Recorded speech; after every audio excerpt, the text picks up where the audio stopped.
Taste the Daily. அழகாகவும் புத்துணர்வாகவும் தங்களை காட்டிக்கொள்ள யாருக்குத்தான் பிடிக்காது.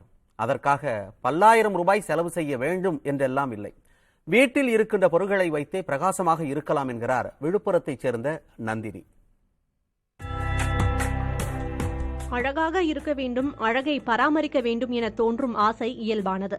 இயற்கையான பொருட்களை வைத்து தயாரிக்கப்படும் அழகு சாதனங்களுக்கு தேவை மற்றும் விலை அதிகம்.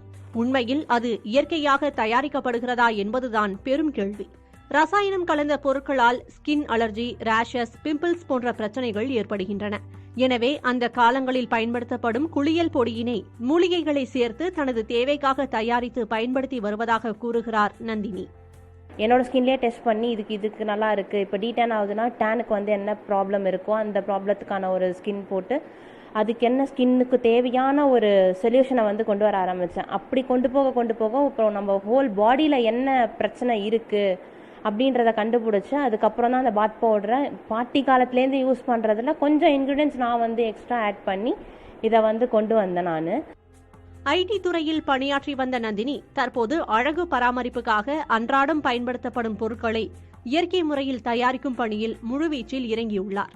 பொருட்களின் வெளிப்புற பயன்பாடு மட்டுமின்றி உட்கொள்ளும் உணவும் அழகை பராமரிக்க அவசியமானது என்கிறார் நந்தினி.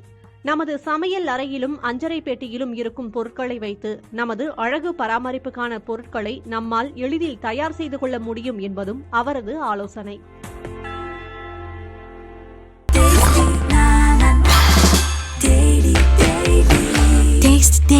Taste the Daily.